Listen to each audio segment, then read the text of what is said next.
چیزوں کی کیا حقیقت ہے؟ نمبر 1 دجال، نمبر 2 یاجوج و ماجوج، اور نمبر تیسرا ان کا سوال ہے کہ قیامت کی کیا نشانیاں ہیں؟ یاجوج ماجوج کے بارے میں تو یہ سمجھ لیجئے کہ یہ حضرت یافس یعنی حضرت نوح کے 3 بیٹے ہیں جن سے یہ موجودہ جدید دنیا پھیلی ہے۔ یعنی ایک دنیا میں پہلی مائیگریشن ہوئی ہے جو حضرت آدم کے بعد ہوئی ہے، جس میں آپ کو ایبوریجنل ملتے ہیں، امریکہ میں بھی، آسٹریلیا میں بھی، دوسری جگہوں پر بھی۔ تو اس کے بعد آپ جانتے ہیں کہ حضرت نوح کی قوم پر عذاب آ گیا، ایک طوفان کے ذریعے سے پوری قوم تباہ کر دی گئی۔ ایک کشتی میں اہل ایمان سوار تھے، انہیں بچایا گیا۔ بعد میں جو زیادہ تر تعداد میں دنیا میں قومیں پھیلیں وہ ان کی اولاد ہیں۔ ان کے 3 بیٹے تھے، ایک حام، ایک سام اور ایک یافس۔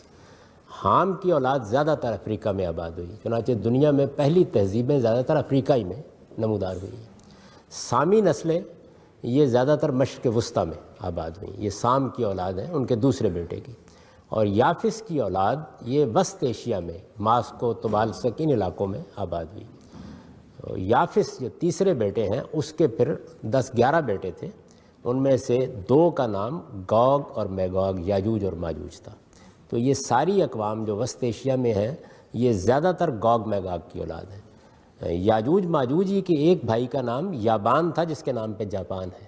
تو یہ حضرت نوح کے پوتے ہیں، یوں کہہ سکتے ہیں آپ۔ اور یہی لوگ ہیں جو بعد میں ہجرت کر کے یورپ گئے، یہی لوگ ہیں جو یورپ سے پھر ہمارے سامنے تاریخ میں امریکہ گئے، اور یہی ہیں جو آسٹریلیا میں آ گئے، اور یہی ہیں جو ایک زمانے میں آریاؤں کی صورت میں ہندوستان میں گئے ہیں۔ تو یہ گوگ میگوگ ہیں۔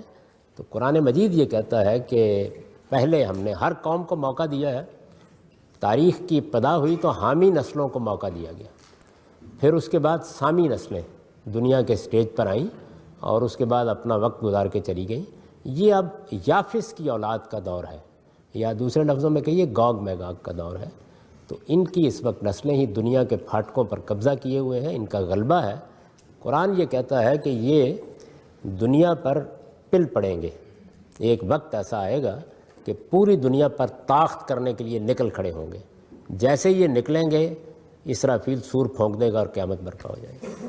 تو یاجوج ماجوج کے بارے میں یہ بات ہے جو قرآن مجید میں بھی بیان ہوئی ہے، اور اگر اس کو مزید تفصیل سے دیکھنا ہو تو بائبل میں جو آخری کتاب ہے یوحنا عارف کا مکاشفہ، یہ اس میں بہت تفصیل سے بیان ہوئی ہے، بلکہ اس کی ڈیٹس تک بیان کر دی گئی ہیں کہ محمد الرسول اللہ صلی اللہ علیہ وسلم کی بعثت کے 1000 سال بعد ان کا دور شروع ہو جائے گا، اور پھر بتدریج یہ معاملہ وہاں پہنچ جائے گا جس کا ذکر قرآن مجید نے کیا ہے کہ حتی اذا فتحت یاجوج و ماجوج وہم من کل حدب ینسلون، یعنی پھر قیامت کا سور پھونکے جانے سے پہلے وہ وقت آئے گا کہ جس میں گوگ میگوگ اپنے وطن سے نکلیں گے، اپنے علاقوں سے نکلیں گے، اپنی جگہوں سے نکلیں گے، اور ہر گھاٹی سے گویا دنیا پر پل پڑیں گے۔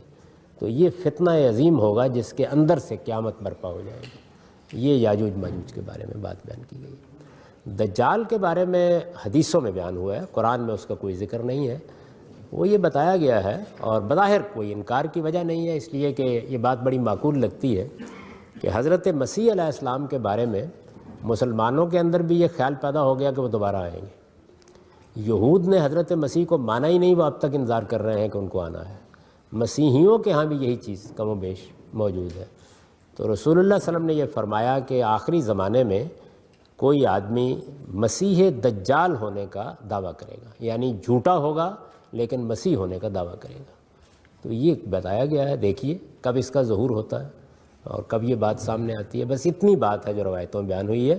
لوگ صرف دجال کا لفظ بولتے ہیں، مسیح دجال کہا گیا ہے، یعنی وہ جھوٹا ہوگا، فریب کار ہوگا، لوگوں کو فریب دے گا، لیکن وہ اپنے آپ کو مسیح کہے گا کہ میں وہی مسیح ہوں جس کے بارے میں کہا گیا تھا تو میں آ گیا ہوں۔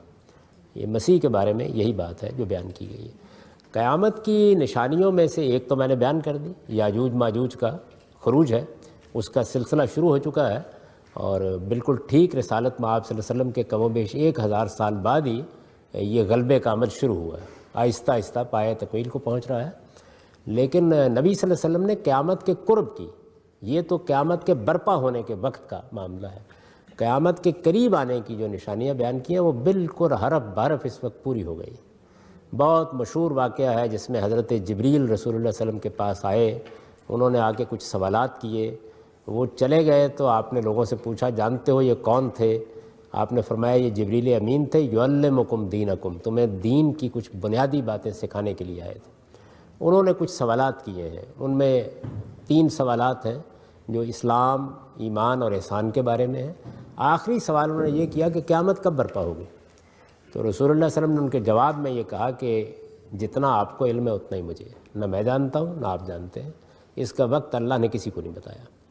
تو پھر انہوں نے پوچھا کہ کوئی اس کے قریب کی علامت بتا دیجیے، جب یہ قریب آ جائے گی تاکہ لوگ ذرا متوجہ ہو جائیں۔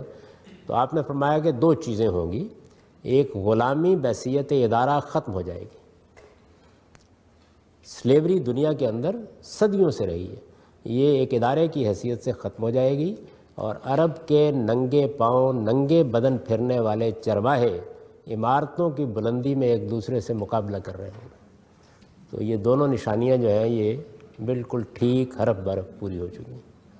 حضور کے الفاظ ہیں ان تلد الامۃ ربتہا، اور یہ جو چرواہے ہیں ننگے پاؤں ننگے بدن پھرنے والے، یتطاولون فی البنیان، یہ عمارتوں کی بلندی میں مقابلہ کر رہے ہوں گے۔ میرا خیال یہ ہے کہ اس کو آنکھوں سے دیکھ رہے ہیں ہم، غلامی بھی دنیا میں عالمی سطح پر قانونی طور پر 1946 میں ختم ہوئی ہے، یہ ٹھیک ایک ہی زمانہ ہے۔ تمام